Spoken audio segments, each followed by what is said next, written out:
Ruby Carry TV, and tonight we're going to see a Melbourne group that's going pretty well right now in Europe, and ce soir tonight in Paris. That is the Cat Empire.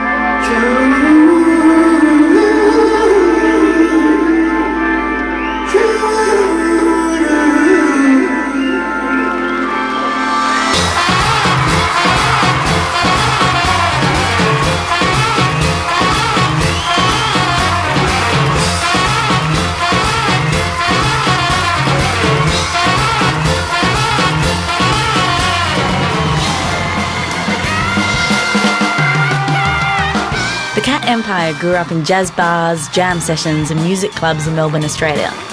Originally a trio, now a sextet, they're an eruptive fusion of their history as a funky beer and groove on a Sunday Melbourne band and a full explosive festival outfit with the inclusion of the Empire Horns and many guest stars. They supported the 2004 James Brown Down Under tour, performed the opening of the 2006 Commonwealth Games, have played live on Letterman and entertained thousands at local venues, national club circuits and international festivals. Their debut album wowed with its infectious blend of grooves. Then their hit single Hello Hello from the second album Two Shoes became integrated in Melbourne street jargon.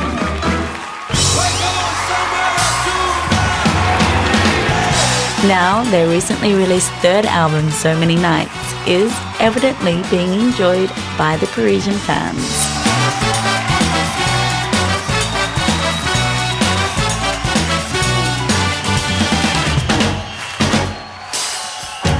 After the concert, the very charming vocalist and percussionist Felix tells us why he loves Paris, how his culture, like his music, is blended between continents, and what he is learning about being more present as a performer through singing.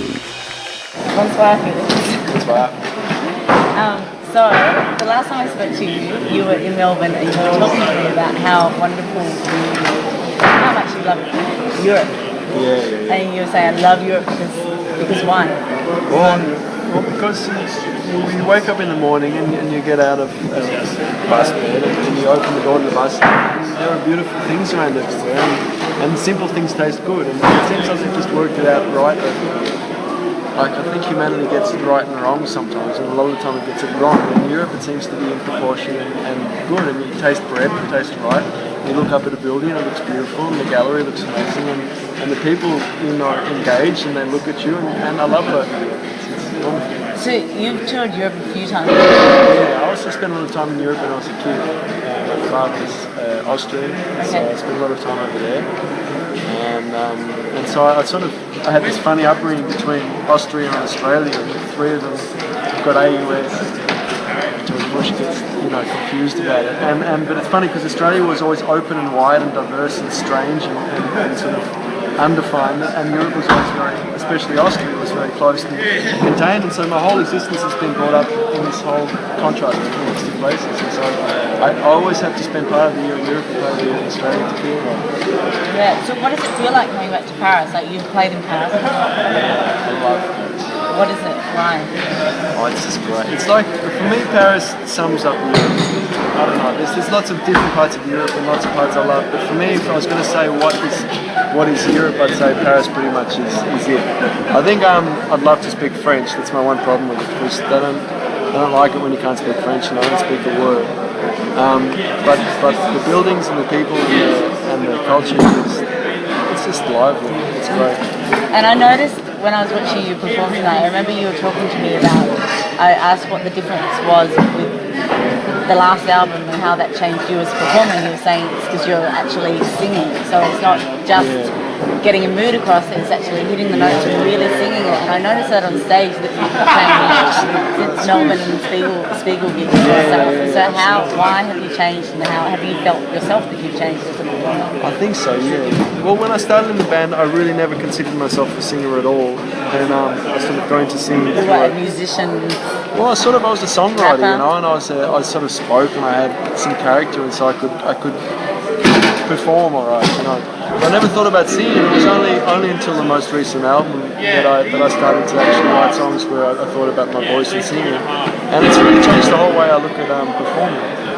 And it's really quite strange for me, because it's gone from being someone who's just there as a character and as a songwriter to someone who's trying to actually separate myself from everything and concentrate on singing. To varying degrees of success, it works from night to night. Yeah. Sometimes it doesn't, but it's getting better. And how was tonight? How was tonight? How was the I love the experience. If you can show the room for a second, what it's like, even though it's kind of dirty and empty now, but a room like this is like it's very close and intimate, and it's also very big as well. So you can fit like quite a lot of people in here, but it's also very theatrical. And so the combination of theatricality, which gives you a chance to play with dynamics that are very quiet and very loud, mixed with the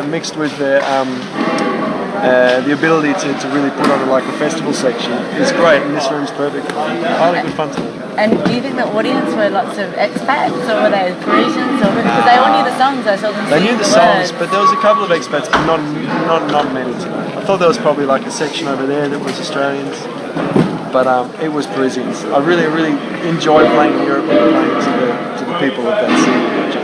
And was it nice that they knew the words? Yeah. Of course it is.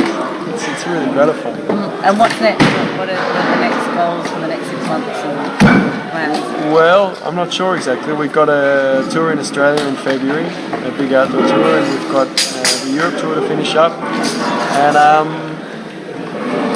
And in between them, I'm not sure. I think I'll just take it easy. I'm going to stay around in Europe and see my family in Austria for a little while. I'm going to go to Berlin because I really dig Berlin. And then I'll go to the beach for a while in Australia and take it easy till February. And then, I don't know, we may come back here in March and April. I think to America. I think we're destined to go there, and to America and North America in March. I'm not sure. The truth is, I don't really pay all that much attention to the schedule these days. I just enjoy the time I've got off and enjoy the time I've got on as much as I can. Yeah. And then just to wrap it up, what's the best thing about how you're touring now and how you are, where you are with your music and where you thought you would have been 5 years ago?